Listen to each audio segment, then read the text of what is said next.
Ready as I'll ever be. Ready as we'll ever be. Where does that come from? David Byrne? Ah, I don't know. The Talking Heads? No. Oh, talking. Yeah, yeah. That lyric's in that song. I don't know. No, it's fine. It's different. Same as it ever was. Same as it ever was. Same as it ever was. Yeah, Same as it ever was. there you go. Yeah. That's what I was thinking. All right.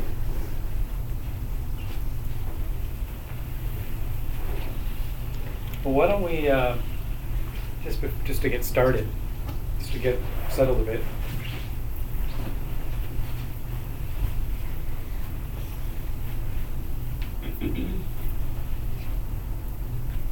Let's just close your eyes.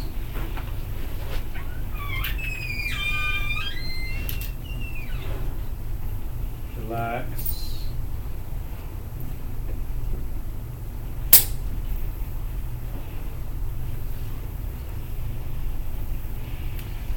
Close your eyes, relax, and just listen to the sound.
Keeping your mind focused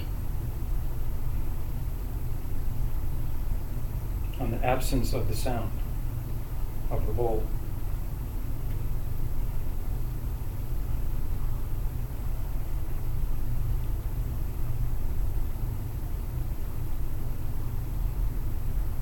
And what is a still mind? What does it mean to have a completely rested mind, unagitated mind?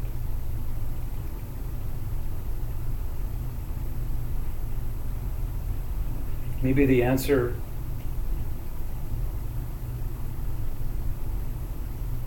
lies somewhere where the sound of the bowl isn't.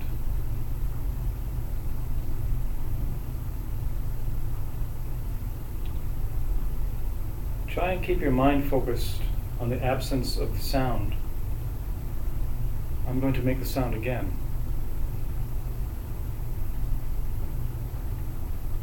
And as you listen to the sound, and the sound fills the room, try to put your mind as best you can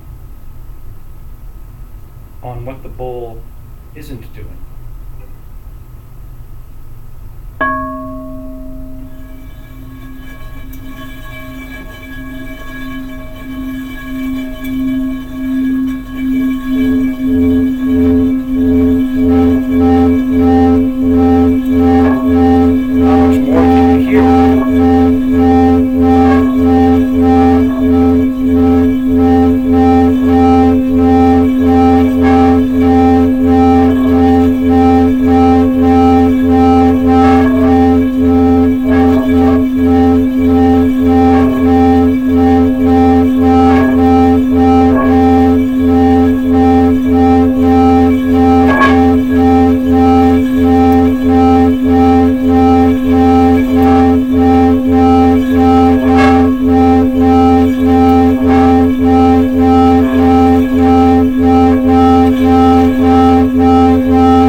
And then stay with that feeling.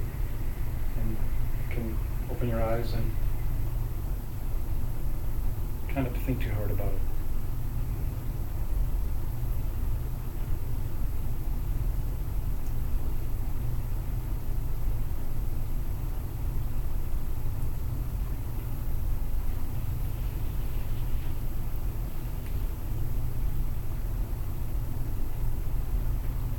There are some feelings that really can't be described.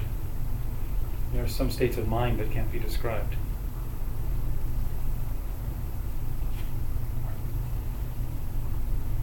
Because they're beyond description.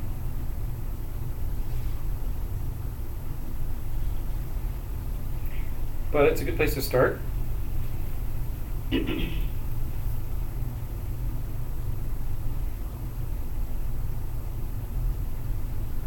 Kind of like some mad Zen cone or something, right? Maybe all your answers lie in the thing that the bell isn't doing. It gives you a feeling. So, welcome to meditation series. Who knows how long we'll do it? At least 10.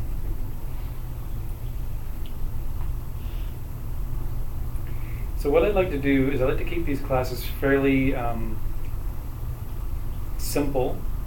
We'll meditate a couple times each class, keep the talking to a minimum. And what I'd like to do is spend some time each session for question and answers. I guess, yeah. For question and answers. So I'll leave like a good, at least 15 or 20 minutes at the end. And so today we have pens and paper here in case something comes to mind you want to write down, and you can drop it. So the questions can be anonymous. You can drop them in the bowl, or you can ask them if you like when question time comes. Just say them out loud. And there are no silly questions. It's so true. Usually if you ask a question, someone else has been dying to ask it. You're not afraid to ask it or something. Or has always wondered that. And didn't know they had always wondered that. So,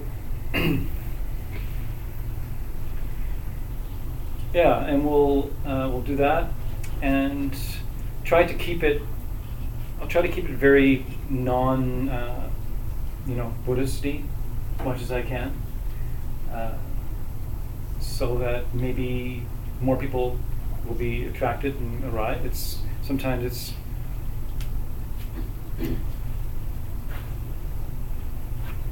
it can be tough to make it to a teaching if it says something like Buddhism or Christianity or Zen or something, because what I'd like to be able to offer is a way to live off of all of those things, and understand the usefulness of Buddhism, and the usefulness of Christianity, and the usefulness of Taoist or Zen or whatever, without getting rigid about it, without believing that that's the only way. Something happening with the recorders? This one maybe? I don't know.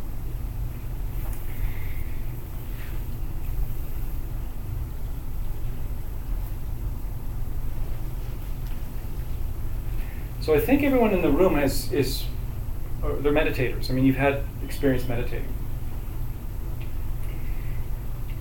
So why would we do that? Why would we meditate?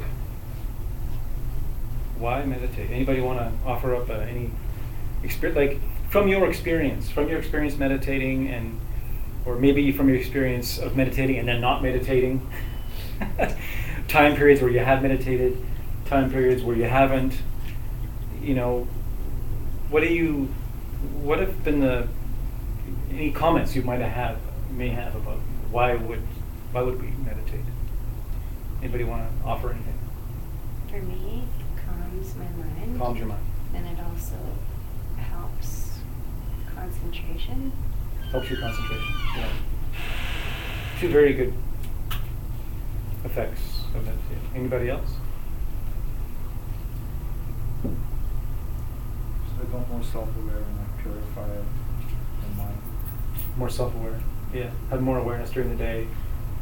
Yeah. Purify the mind. Yeah. That's nice.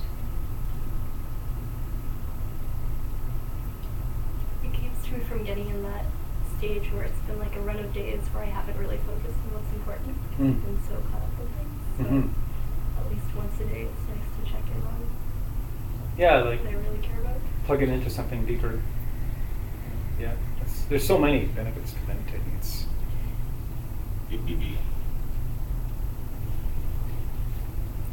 sounds a little weird. Were you going to do a shout out there?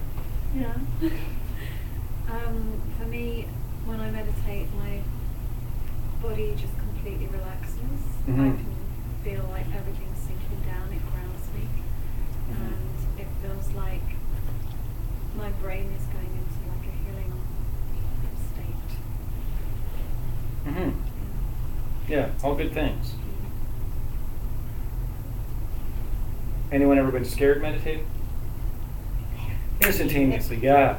Everyone nods. Yeah. Were you going to offer something? Or just saying you're agreeing? Yeah, scared meditating. Were you going to say something? Well, I think when I first started, I didn't like the actual sitting and listening to the buzziness of my Sure. mind.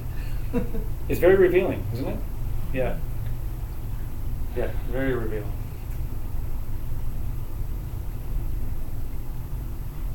Most people think they've gone crazy, or they're going crazy when they start meditating. They for the first time in their lives, they're actually, and that's actually quite.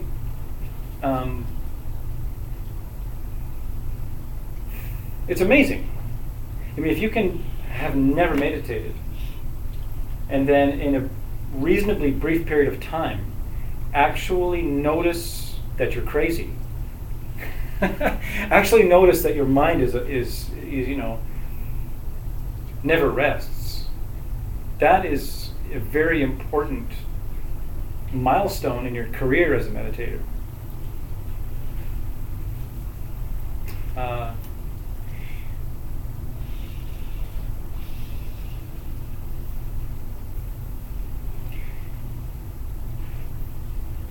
What's interesting, what I find about meditation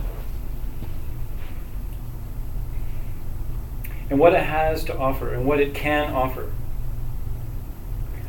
and what, if you dive into meditating, if you decide, you make the decision, yeah, I'm going to do this, you will go through some crazy stuff. You will go through crazy stuff. There's no way there's no way of getting to the other side without seeing what's in your way.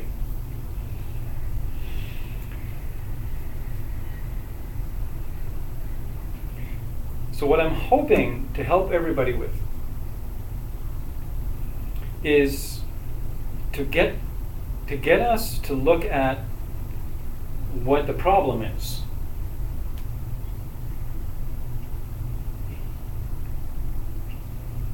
Because many of us go from day to day, and we have our jobs, we have our relationships, we have everything that we hope to accomplish, we have our whole past that we think about, we have our future that we think about. And what we don't know, what we don't realize, and it's difficult to see this, is that in itself is an entire reality. And unless you can break through the veil and see it, it's very difficult to recognize the patterns and the deep subconscious movements of the mind that actually make up what you believe is reality. It's so deep. It's thousands of lifetimes deep, and it's thousands of years deep. Like beliefs in certain things that Jesus said. Beliefs, like, you have thousands of people in the world that teach and talk about a few words that Jesus said, and then there's a whole, churches that have just expanded out, and they're what people, I think, forget or don't think about is those are all interpretations. Those are all translations. Those are all someone's opinion of what an enlightened master said.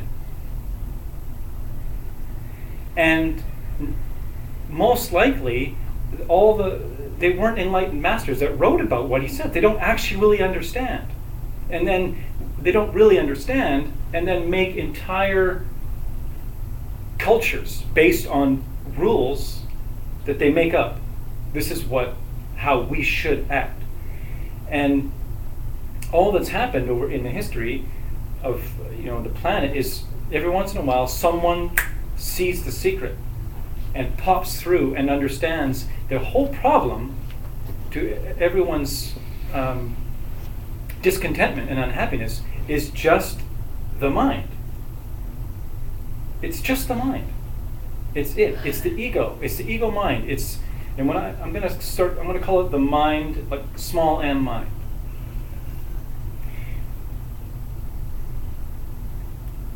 And that's how it is that there's not going to be anything in the world that you're going to get that's going to fix it. It's unfixable. The mind is unfixable. You have to get off the mind to, let's just call it capital M mind. And how are you going to do that? Well, I'll tell you how you can't do it. You can't do it without meditating. Unless your mind calms down and gets still enough to recognize its own structure, its own infrastructure that it's making continuously all the time, you'll continue to believe that illusion. It's illusory, but it's very real. It exists. It's not that it doesn't exist. It's illusory in that we have all our hopes and fears wrapped up in something that could just disappear like a balloon popping with just a simple shift of the mind.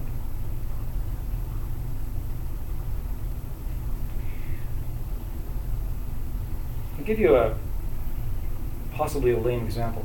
Like, just imagine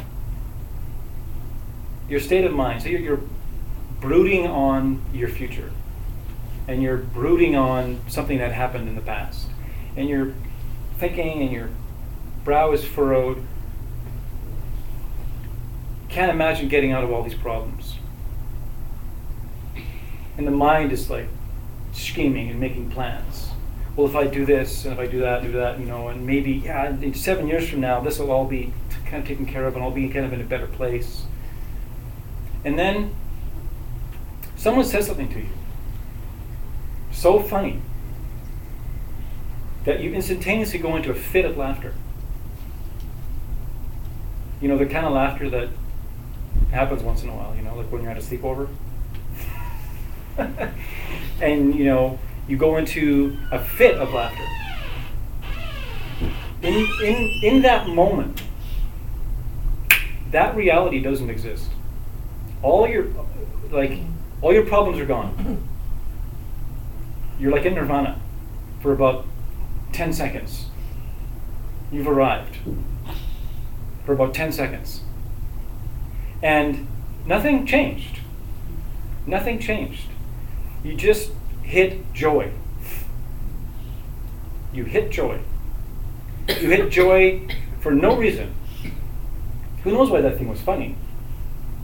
I mean, after a while, you don't even know. You're into it. You're in a laughing fit. The same thing can happen if you get hit by something that makes you cry. Like if you're in an insane laughing fit, you're close to tears in a way. You're riding that line of breaking into tears. But that's all reality is in that moment. And the mind is free from all the elaboration. But you're still aware, you see? You're still aware of a me. I exist. You're aware of a self. You're aware of your friend who's sitting across from you that's made you laugh. Probably have great love for this person in that moment because they made you laugh. And everything looks a little different. But you're there. And you're aware. You never disappeared. You didn't have to move. You didn't have to go to planet Nirvana. But what if meditation could offer you that all the time? And that's the answer to all your problems. There isn't any other answer because guess what? Problems aren't going to stop. There's just going to keep coming. Fun situations that need your attention, that you've got to take care of business in the world, and it's either a problem or it isn't a problem.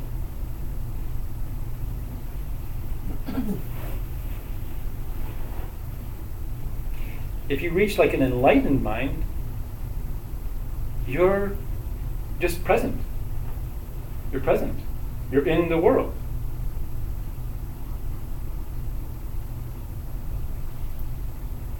It's just that what someone else might think is a horrible problem and situation, your mind doesn't see it that way because it can't, because you're living beyond the mind.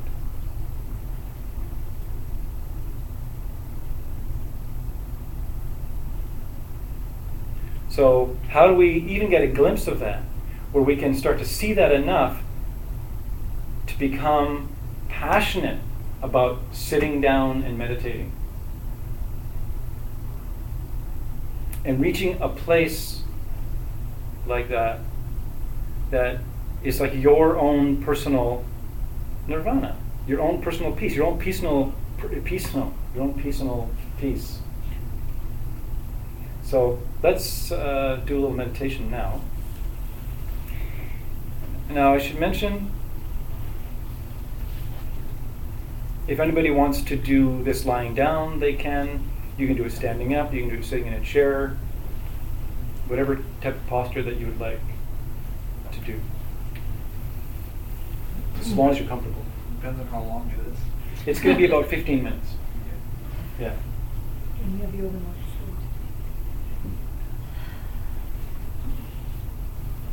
I'm gonna go to the toilet. Okay. I'm so sorry. Okay. We'll wait for you. I'll be really quick. Thank you.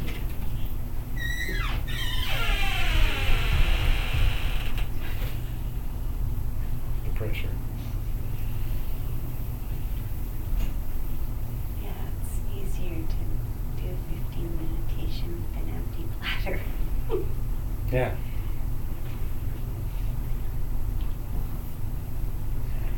Did something happen with the phone? Is it not working? It's all good? Okay.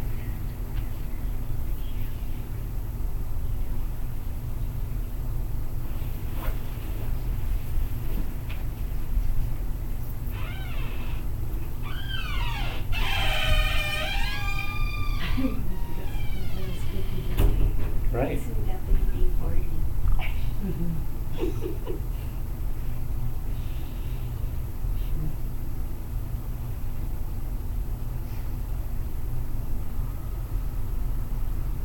Oh yes, those annoying hinges.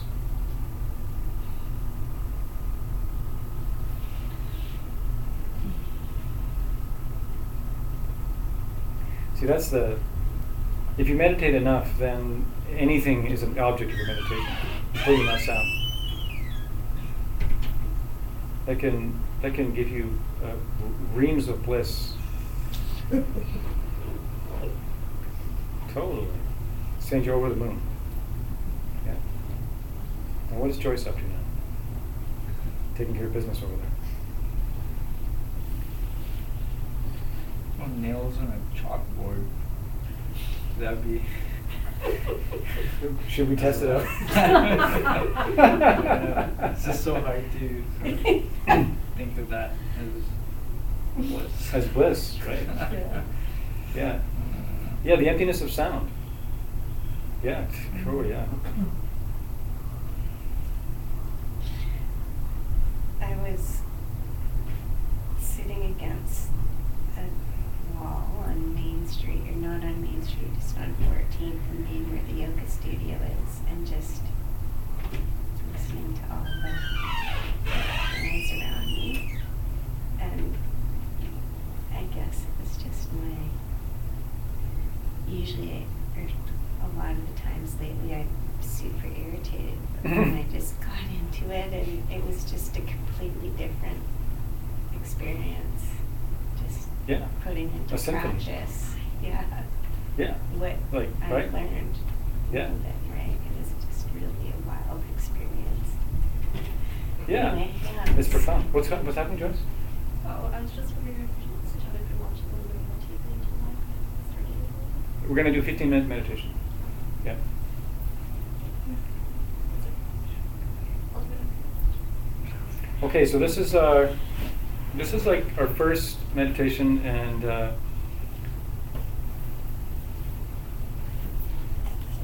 this is like very nice, basic meditation, but can be very, very profound. Probably, maybe everybody in this room has done the meditation like this before. So let's turn inward.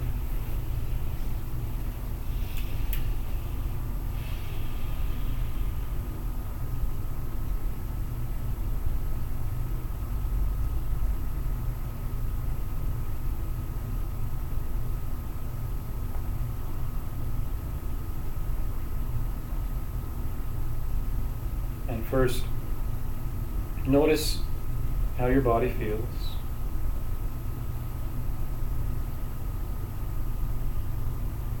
Is it comfortable?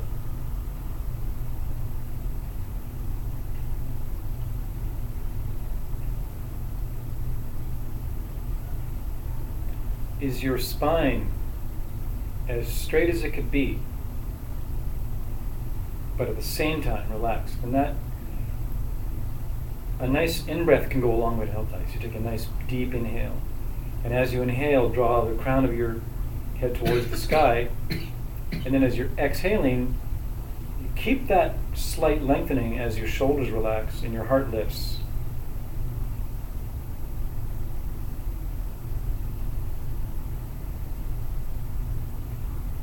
And then you can slightly bob forward and back, side to side, and just, little micro movements, and you may find this magic spot where it feels like almost like your heart and shoulders are floating, supported by your alignment.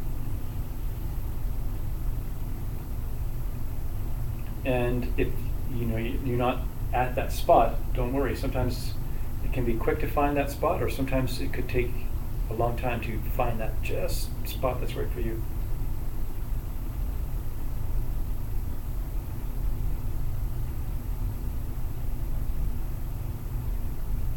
Relax your jaw.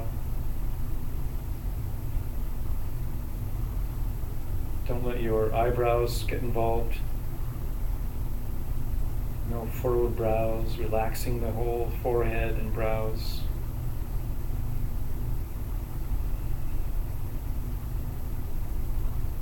Can be helpful to place the tip of the tongue just resting it where your top gums meet your teeth. Just on the inside there. It can help relax the jaw. Also helps with saliva.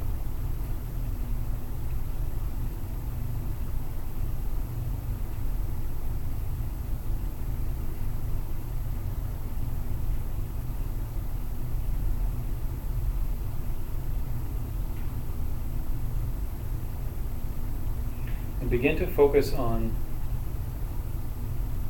the body sensations, specifically the sensation, the physical sensation of where your body is meeting any ground.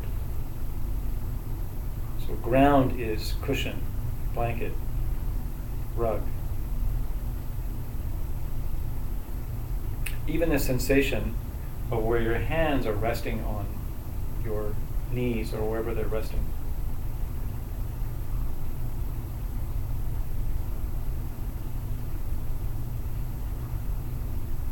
Using the power of your mind's focus to hone in on the feeling of that connection.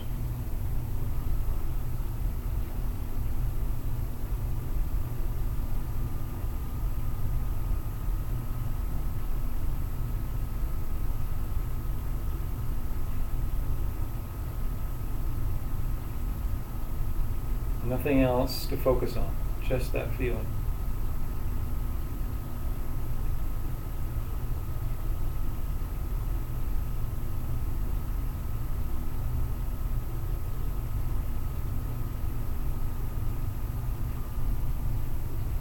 To keep the mind occupied, to keep the mind vigilant,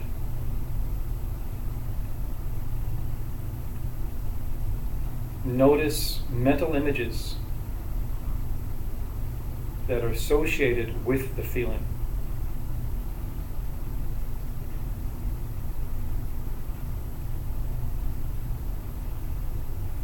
That could be a picture in your mind.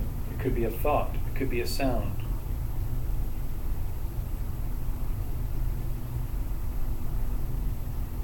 You may see in your mind a picture of your ankles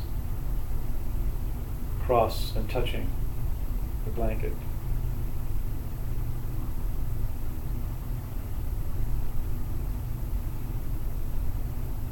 As soon as you notice something like that, on your next exhale, release that mental image. On your next inhale, refocus on the feeling alone.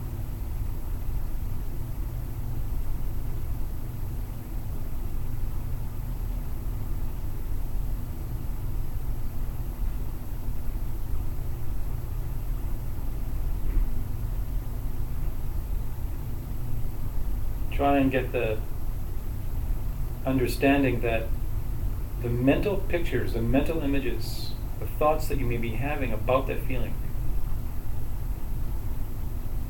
It's like the past. It's the future. It's the past.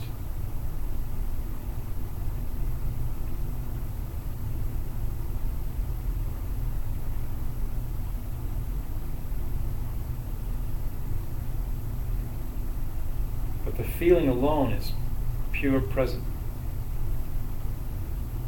Ever-changing feeling. Pure present.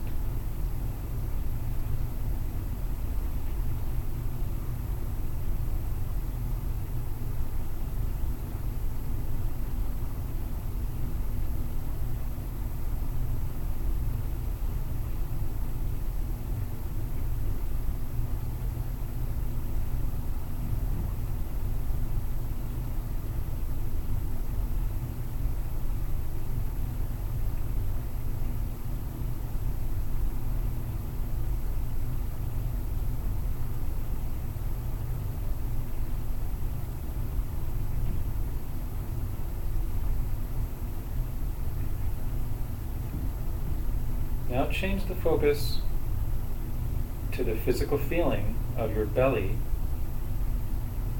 expanding and contracting with the breath.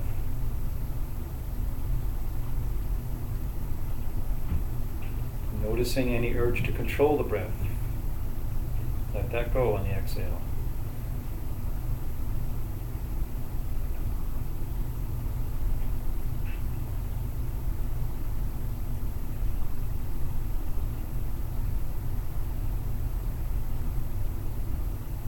Again, same process.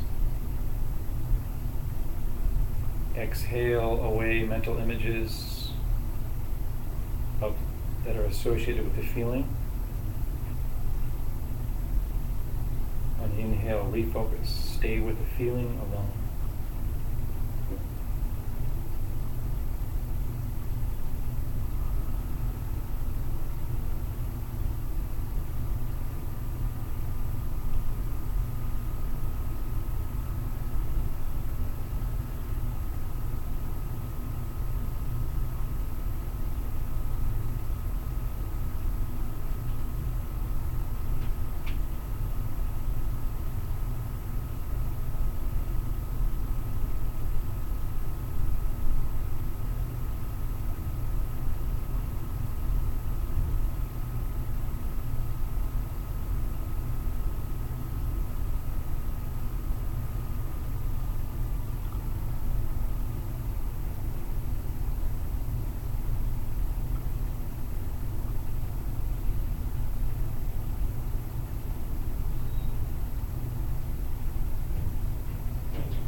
Now allow your focus to draw further up the body and have it hover around the middle heart area, as if your mind's focus was a ball of light that was settled in the heart area, filling it.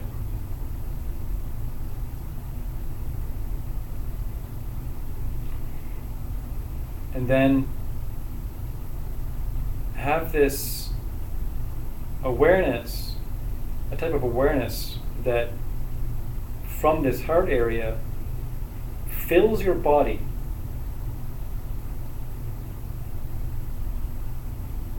And now, with this very relaxed and uncontrolled breath,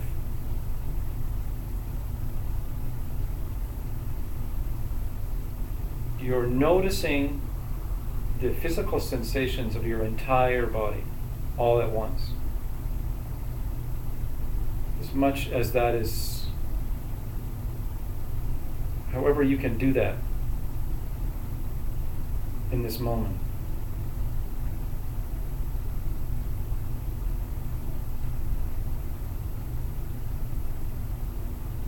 Try and get an overall sense of this expanding, contracting, this natural flow of light, ebb and flow, and the feeling.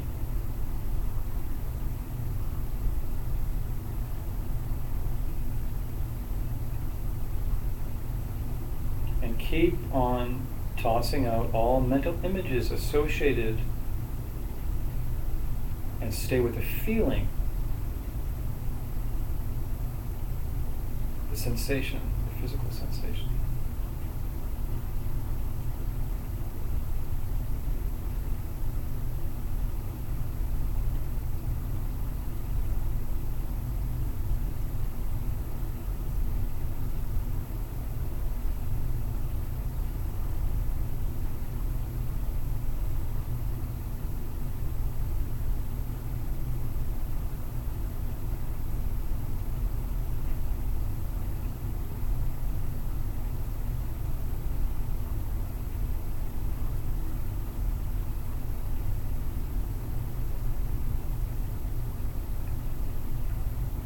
Now we're going to take a little leap, staying in this heart-centered awareness.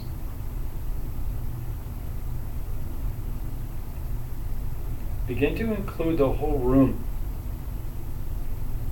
Try and think of it as a physical sensation of the whole room.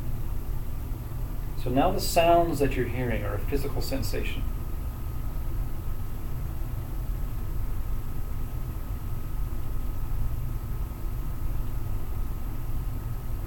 The physical sensation of other beings being close to you.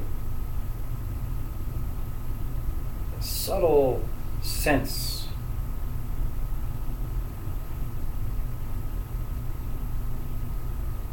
of these other energetic bodies around you.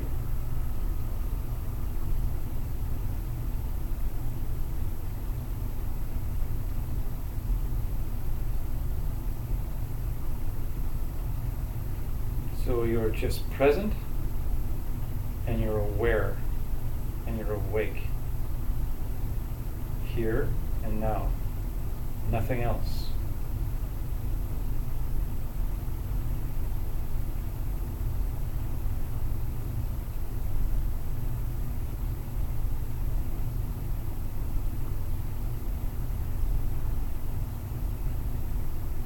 Every story that pops up, exhale it away.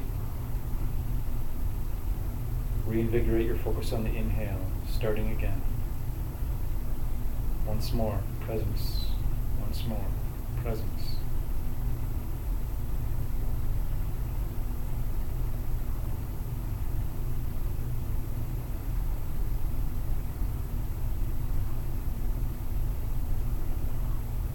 With each exhale, it's like on the inhale, the exhale didn't even happen. It's gone. It's new again.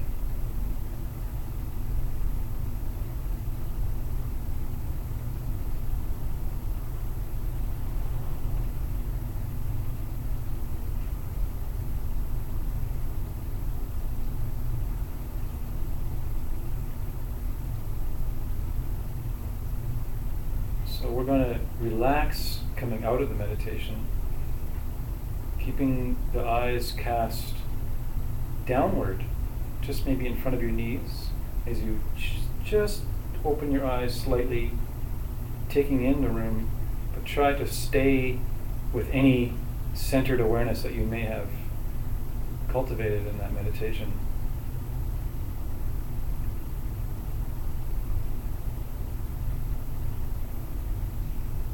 And then slowly begin to take in the surroundings, and you may have to wiggle your legs around or anything that may be started to bother you.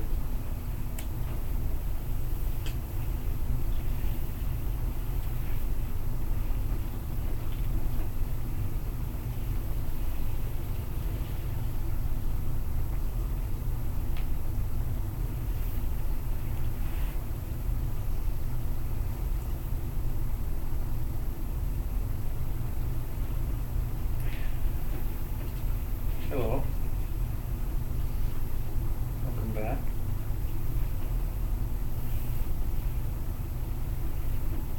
How did that feel? Do you enjoy that feeling? How did you find, were you able, what was happening near the end when it became more like the whole room, sort of everything going on? Was that difficult? Was it easy? Was it a nice transition? Any comments? You don't have to say anything. Anybody want to offer anything, or any difficulties they may have had, or obstacles?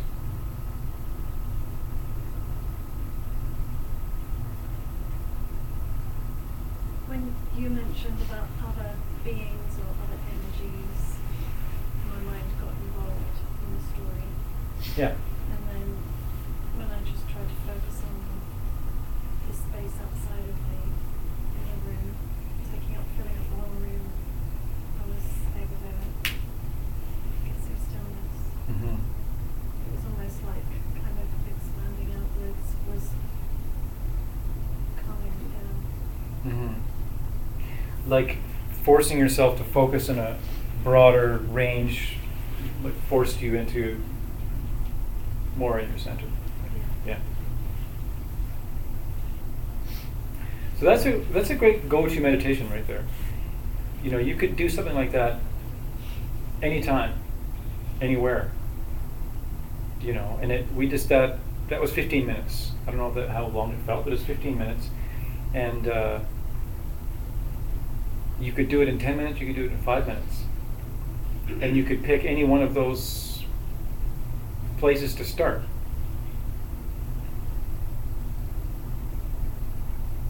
Or you could go right to the finish and see how present you can be, and you know how much story, opinion that you can release in the moment, and get rest. And get rest.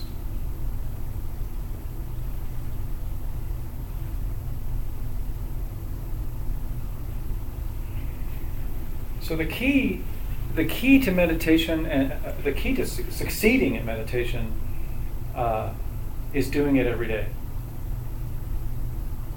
even if it's just a little bit. I'll tell you a little story that I was told by my music teacher about practice. It's a great way to see how it is that you can progress quickly or not quickly.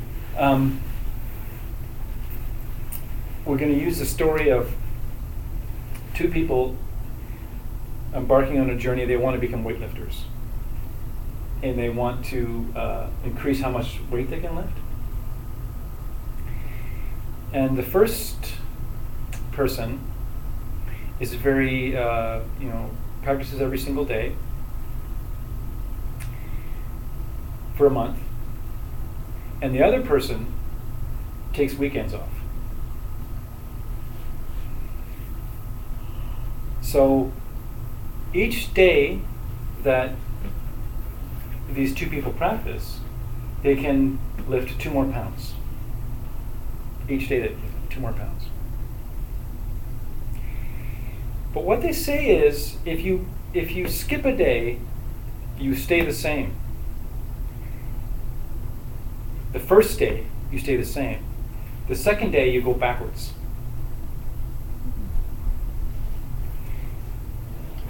So we've got one practitioner who's got 2, 4, 6, 8, 10 pounds they can lift by Friday.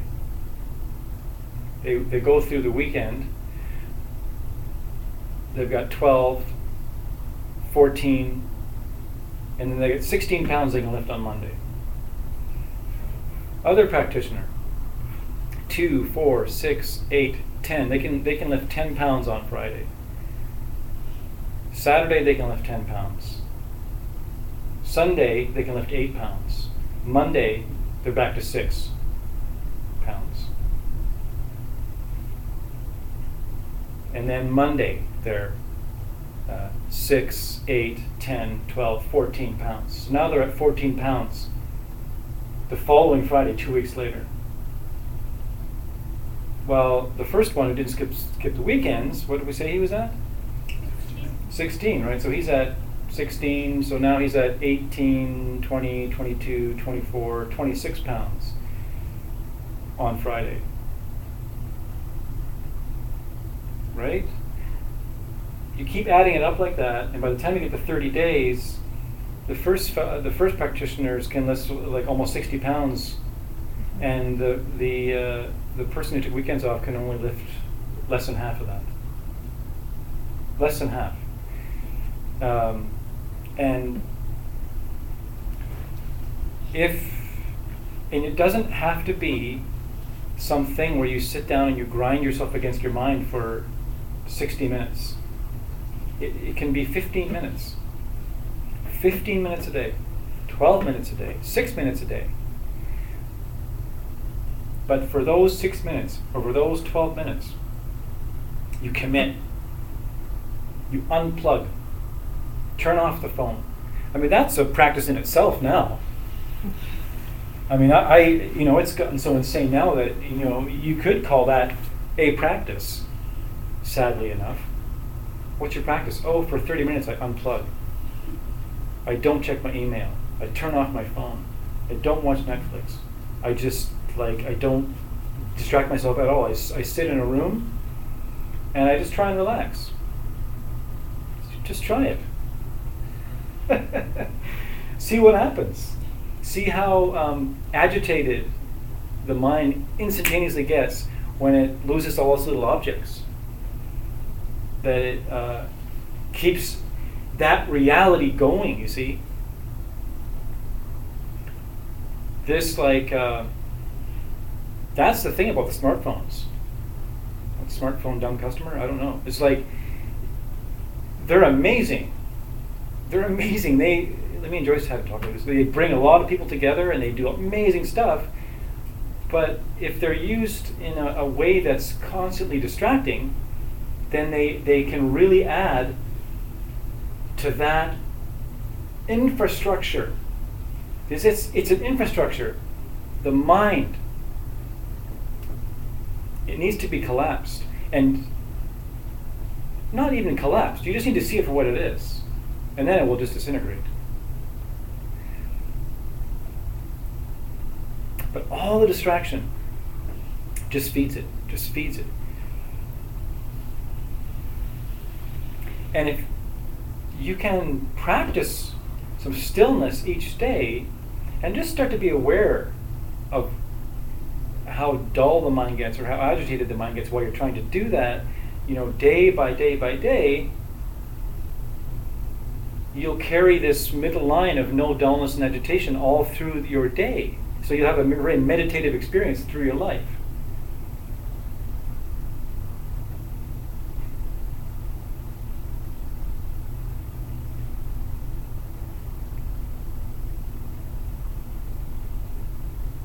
And you can be relaxed all day long. You can be relaxed. Even in moments that require tension. Even in moments that require your immediate, attention, and you got to go, and that requires a certain amount of tension, there still can be this relaxed fluidity behind it and this joy behind it. Because, why? Because that's where you're living. Then you have a shot at happiness. You have a shot at happiness. You can have a full-time job. It's possible. But the commitment needs to be there, or years are going to go by. Years are going to go by, and nothing will have changed. You will have paid off a car, maybe? I don't know. You will have achieved a certain amount of things in the world that people do amazing things. There's amazing projects going on in the world that people are getting involved with.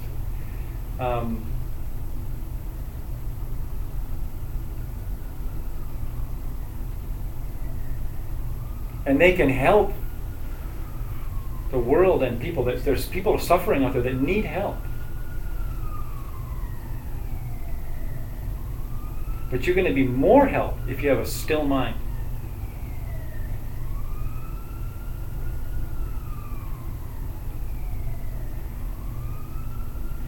But all the suffering all the anguish, it's all that mind, it's all that mental infrastructure that our belief system.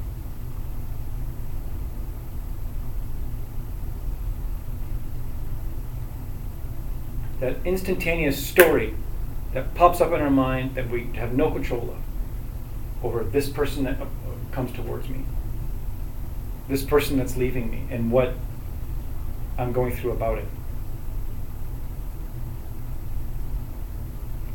Because we're trying to make that world work. And that world is never going to work. But we're in that world.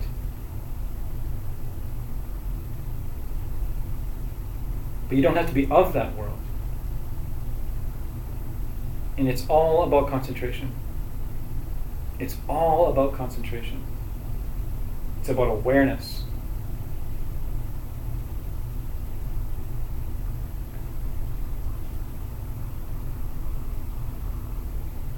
Let's stand up, take a little break, quick break. We'll do another meditation, and then we'll do question and answers, and then we'll be done. So we'll take a 5-minute break.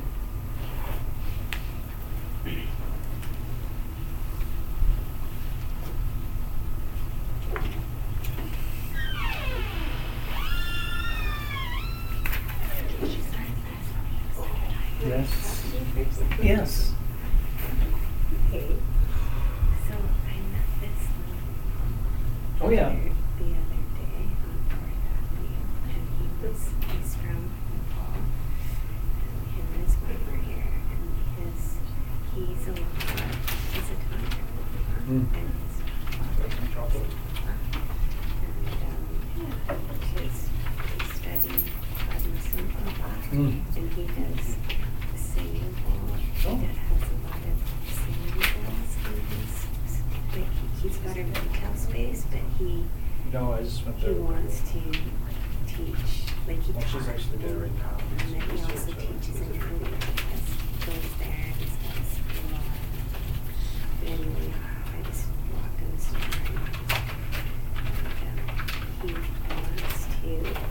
and he wants to get a space together to do meditation for himself, like he wants to start. You haven't had dinner? And I thought of singing bowls and I said, I'm going to talk to my teacher and just mention Toast with avocado on that it? do singing bowl meditation. So that's what he does, is singing bowl meditations. So I don't know. I thought maybe he could do that with parents or something. I don't know. Should I said I would talk to you. I said I'm not going to say anything. I said, but he's this amazing man. He lives here. He lives here. He lives here, but he goes to Italy on yeah, he and his wife live here. They've been here for I think No. a few months, but they've lived here for a while, but he was back in Nepal. He's back, but he's now had the store Just out for a there? few months. Oh, you met him So he's too? had Well, I did, the store on 4th Avenue just for a few months, but yeah, they live in Burnaby, and anyway, so I'm just putting it out there. I'm just putting it out there, and I didn't say anything about anything. I said that I would talk Oh, to Gustavo and his fiance? Was what? I didn't know he was married. He was single when I met him. We should talk about it. Cool. Maybe it could be a one-off thing. Yeah, Yeah. and whenever after your series, I don't know. I just thought Oh, that that's awesome. maybe He sent me a message on Facebook when I met him. Sounds cool. yeah. So I just wanted to run by and Okay, well, let's stay in touch about that. Thank you. Very cool little offering. Big offer. he's really Don Choi is his name. Don Choi. And yeah, like he speaks Italian. It's now It's he like lives long? Tibetan, Or it's but cold? Yeah. he's really Yeah, like he's he's doing kind of real ill. Sometimes, but it was like Well, you as can't much as be I that know much. about Thomas and Brothers scene, boy. he's like that is some teachers that is like my father Probably. Yeah. Unfortunately. His teacher was me with that thing in the shades. I said, oh my gosh. Anyway, this is exciting. So I'm just gonna, and I went to doctor. This was the week I had for like 2 weeks ago. I said, I So busy and really great. But Yeah, he's done everything. Well, tell us about this. Come by us. that'd be nice. I'm thinking, I wonder if I ever get out of here before dinner time. tiny little house, Yeah. kind of just have a Yeah, that'd be nice, actually. little space and people in there. Lots of community out there. Yeah, have me over. Nice session. Nice design. Okay. Yeah. So let's talk more about it. Yeah. That's right, because I'm going by your place. So it was okay? Is one of them. Yeah, so it is. This one is Yeah. distracted, so you have to help people. When- She's connected back to the On- So She's pleasantly they distracted. have classes Oh. on Saturday. Yeah. So. Wednesday. So, where'd you go? The Philippines. Let me check. So. We went to this island called St. Rose. Yeah, I really like it. And the second week it was this small island called Sigio. Anyways, yeah, Which is you're right. not very How does touristy. it do? Yeah. It's called the island of the witches. It's like a block up. It's all like On the walkway. there. I haven't seen the movie, but that's just the reputation. It was really good. So did you see what experience our father to when we sleep, so the turtles were right there. So it was, no, it was snorkeling. And yeah, I never went past like 8 feet, 9 feet, maybe 15 feet at the most. Yeah, until 10 p.m. I'll figure it out. Yeah.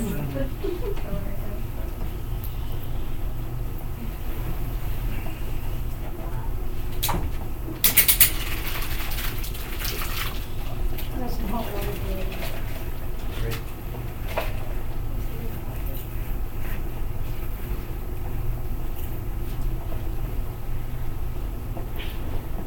All right.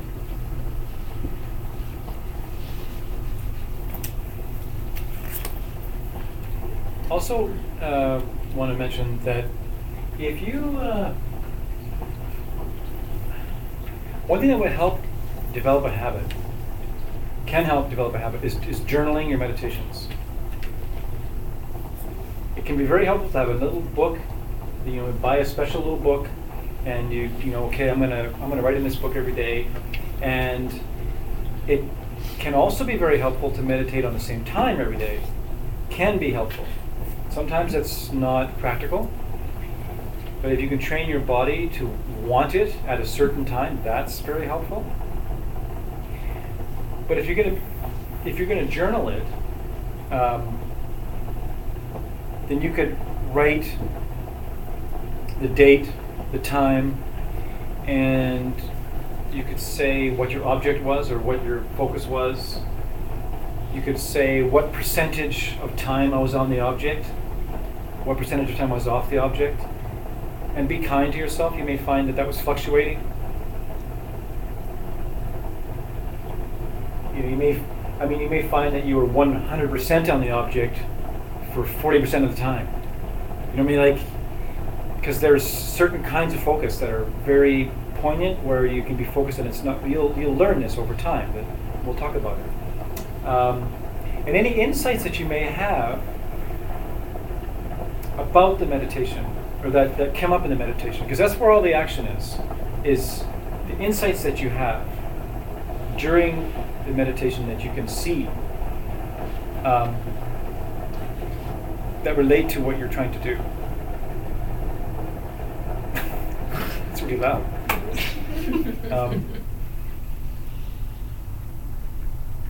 Then you can get excited about filling a book. You could make a commitment to somebody, say, I'm going to hand this book into you after 28 days or 30 days. I'm going to hand this book into you, and I'm going to meditate every day. You know, that can be helpful. There's this app that you can get called Chain. Chained? Chains with an Chain. S. Oh yeah. And like it's for like developing habits and Oh, like yeah. Oh, yeah. you can like mark it off and build this chain over time so the goal is to make it really long. Oh yeah, that's cool. Like things like that, right? There's an app for that. Yeah, and I found that helpful in certain times where, because you're concentrating and then you're, after the meditation, you're kind of going over it again and remembering and writing things down, kind of getting it grooved into your mind stream.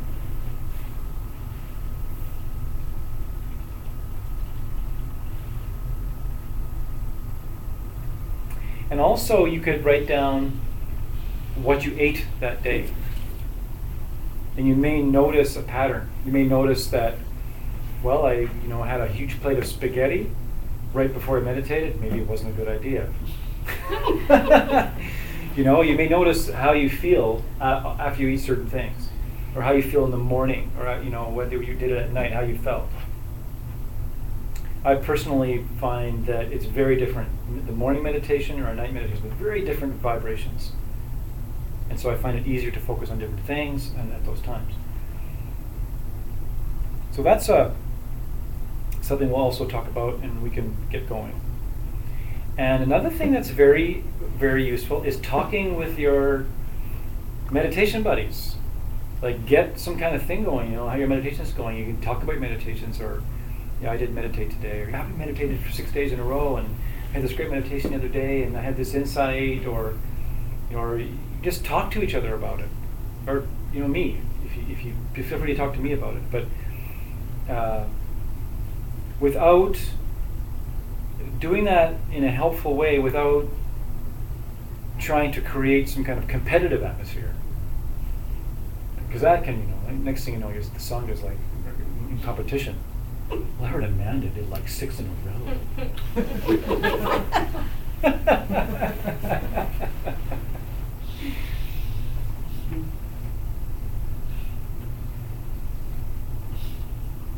Yeah. Next thing you know, you're all mad at each other for having realization. No, it's beautiful. A community is beautiful to help each other. It's a beautiful thing. Let's do a quick meditation, and we'll have time for some questions, and then we'll call it a class. So whatever posture you feel like being in right now, this will be about 10 minutes.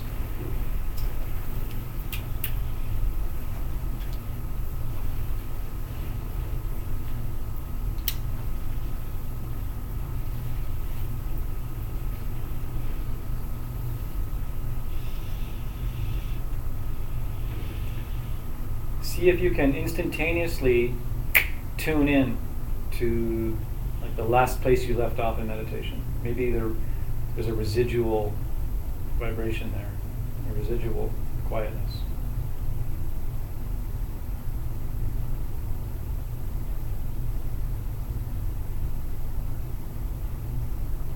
I think the whole point in doing a daily meditation and not taking weekends off is that you won't have to tune into the last time, because you will always be in that time.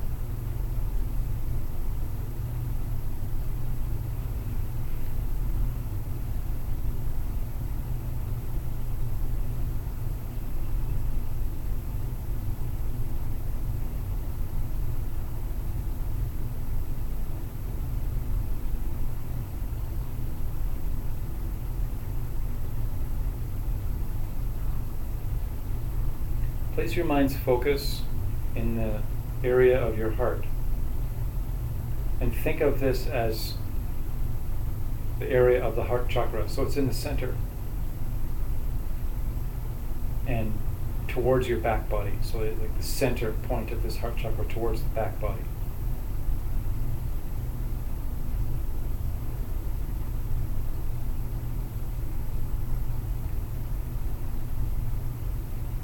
Visualize a flower there.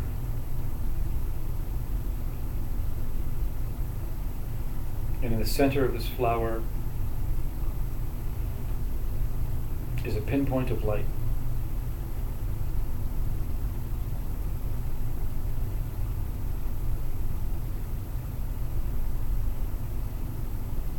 The petals all emerge out of this pinpoint of bright white light.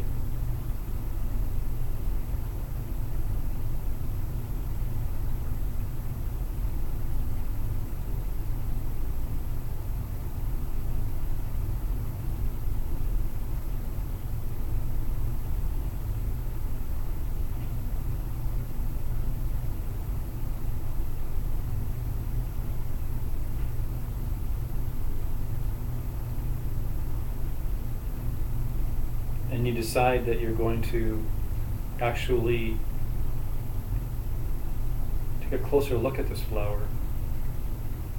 And take a closer look at this pinhole of bright light. As if you were walking towards it, curiously.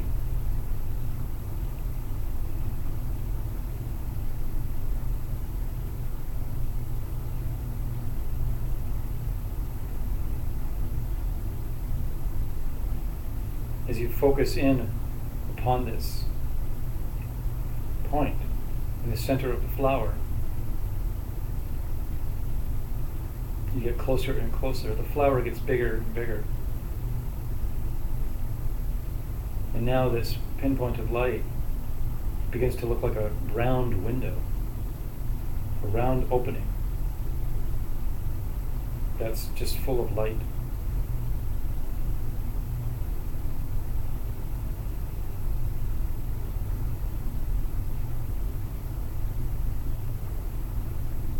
You get closer and closer.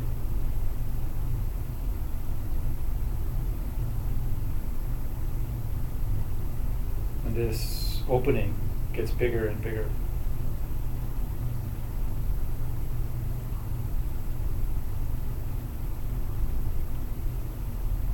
And you decide you're going to actually walk through it.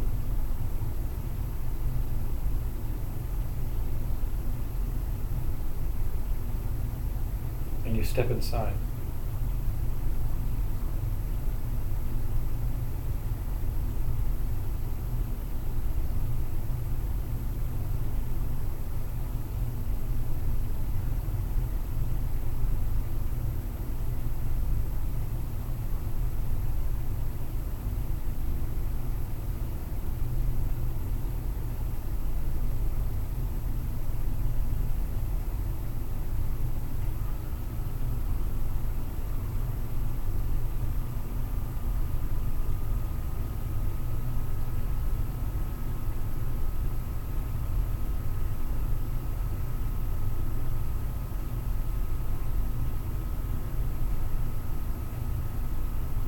And suddenly you've gone outside the mind and time has stopped. And you see that mind and time are synonymous.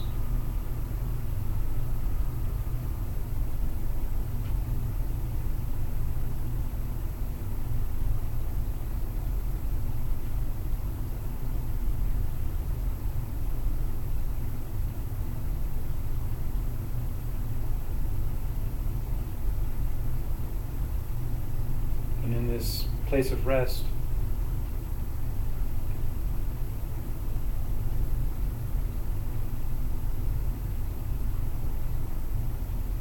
love begins to spill over you, out of you,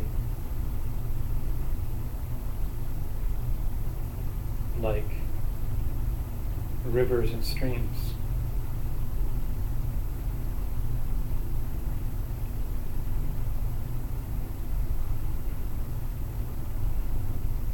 Until all you are is a being who is sitting upright, made of rivers of love, streams of light and love that's just falling from you in a constant stream.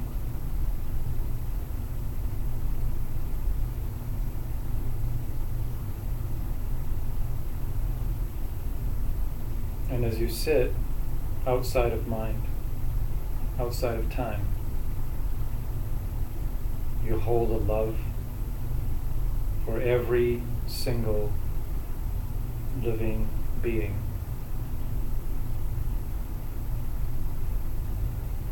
And you just hold that love in your heart and you just have it.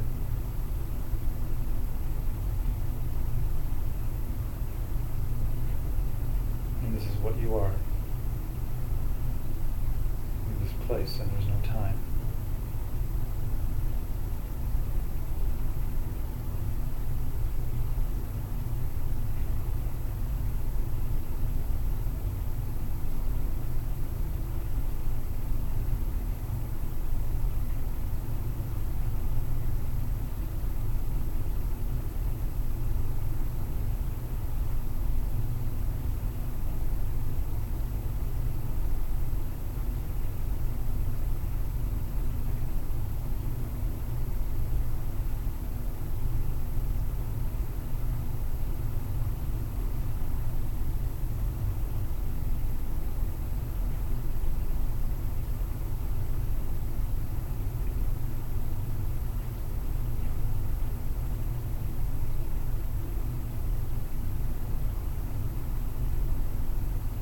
You suddenly see that every being is equal.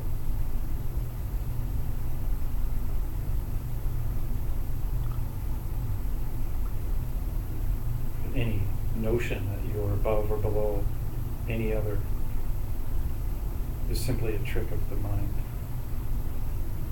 And that here, outside the mind, outside time, your love is equal for you as for all others.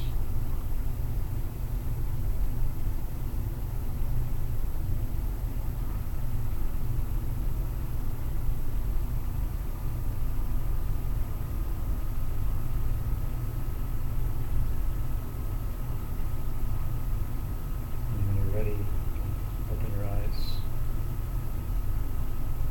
You can keep the feeling while you open your eyes, have it.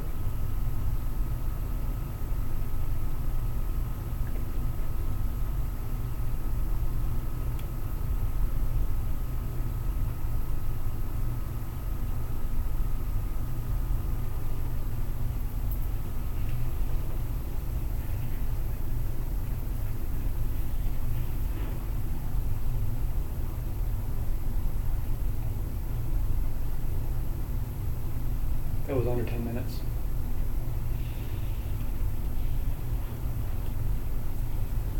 You could radically change your whole viewpoint in 10 minutes.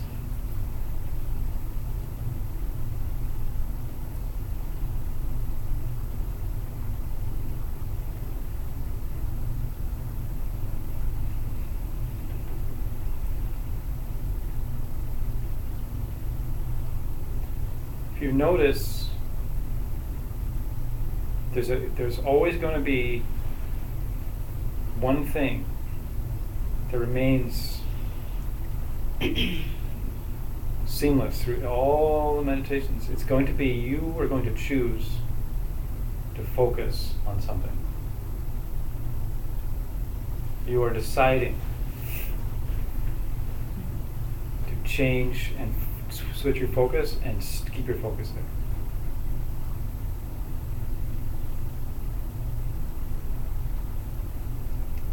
That's the whole thing. I could come up with a million different flowery images, and each different image is going to feel different and it's going to work different. It's the power of your concentration. It's taking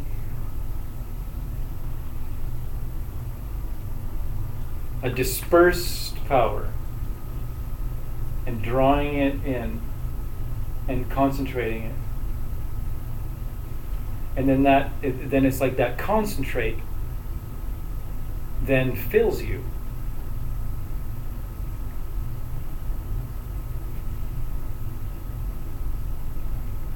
So it's not like any one of these meditations is the end-all be-all. The end-all be-all is your concentration. The end-all be-all is your single-pointed awareness. And each one of you will open in your own unique way.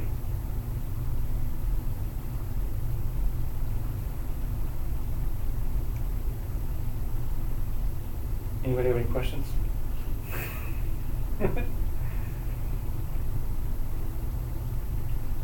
So this is our first class. So if you feel like coming back and you have questions, you could. So next time I will leave more time, because this time I will make sure we have at least 15 minutes at the end for open dialogue. You could show up with questions and just drop them in the bowl before we even start. So you have a week to actually think about questions, you know? Because I was kind of like, what are you going to do? Yeah, kind of short notice on the questions. But having said that, if anybody has something they'd like to ask right now before we finish, feel free.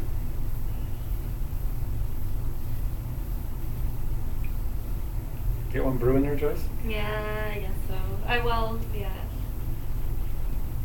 Looks like you do. Okay. Kind of. Theoretically, hypothetically, if one did have quite a bit of that competitive streak that you were mentioning earlier, in terms of comparing your meditations to others, do you just have any tips for combating that? Well, you see, there's this funny thing where if it helps you keep meditating, it can be a useful thing. And then if you notice that about yourself, then you simply notice it. And it's like,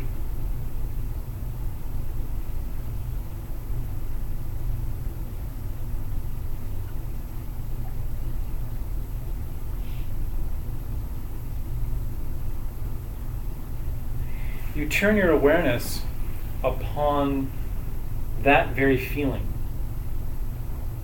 of, oh, why do I feel like I'm going to be happier if, I've done more meditations than this person,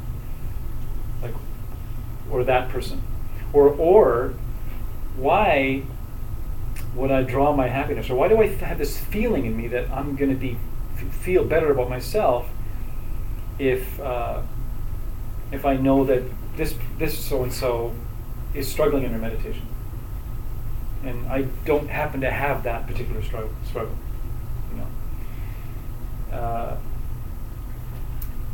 and this is juicy stuff. This is your power, because as you develop the ability to be this almost neutral, because in order to focus on it, you have to step back from it to be able to see it. If you do it enough, maybe you'll find the owie. You'll find the owie.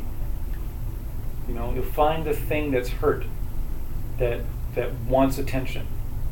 We're all, until we're totally enlightened beings, we all have these little owies that want attention, want massaging.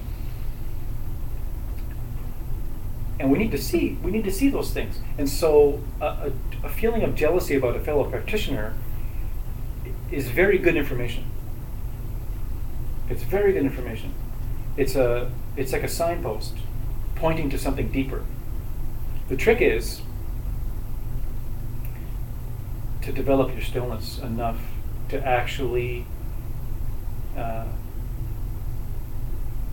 try to see underneath what's causing that competitiveness. It's it's easy for me to say that. I know it's not that easy to do. I've done it. I've done a lot of those types of meditations. 10 years ago, I was thick into those meditations, really thick into those meditations. Recognizing my competitive nature, and seeing myself having really dark thoughts about other musicians, other people that, just jealousy and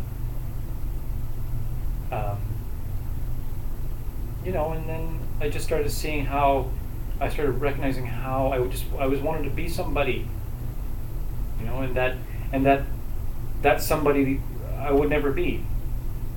It was impossible to ever become that somebody, and I wasn't comfortable with myself. It just comes down to that. It just comes down to not accepting yourself. So if you don't accept yourself, then you're bad company for yourself. Like you're alone with someone you don't like. Right? That's a problem. That's an epidemic. How do you accept yourself? You gain awareness. And you gain the ability to see that you're not that. That all the things that well, I'll put it a different way. To go even further, you get to a place with yourself where you don't have to accept yourself. You're like beyond that. You just are. Where if you're still playing in the realm of I accept myself, you're still playing in the realm of mind, where you're still thinking, accepting myself will make me happy in this realm. And that's a good start. It's a very good start.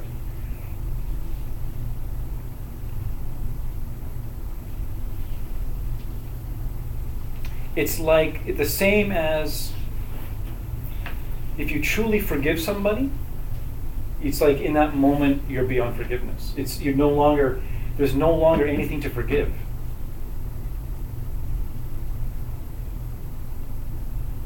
Because if you forgive somebody, then you're doing something. I forgive you.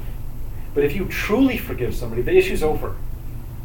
It's like no longer a reality where you need to hold that. So it's the same. And the more you, like you were saying in the beginning, these moments of where you plug in. The more you plug in, the more you relax, the more you have these deeper connections with yourself, the less and less and less power those things will have. Because if you notice, you probably have noticed, you can't force them to go away. You can't sit there and go, I accept myself. I choose me. I accept me. It doesn't work. It may be this fantasy for a second, but then something happens. Someone does something to trigger something, and all of a sudden you're like, I'm like Schmucky John again. I can't do that. That guy does it so much better than me. I'm such a loser. I guess I better keep practicing. Maybe if I get really good at the Mixolydian scale in C major, maybe then I'll be as good as that person. But there will never be. That's endless. So you just have to keep turning inward. And using the same way that we use the body awareness in the beginning, you use the awareness of the turn of mind that says nasty things to you about you. Everyone's doing it. Not everyone. You can't say that ultimately, but tons of people are doing it. Plagued with it. That's the new plague. The Black Plague. This is like the poor me plague. I am this, I am that plague. Is upon the earth. It's just rampant. It's a disease, but there's a cure to it, and that's just concentration. Just seeing it for what it is. we should stop. So thank you all for coming. Thank you very much. Bring your questions if you have any next time, and journal if you care to. Yeah. Thank you. Thank you. Mhm.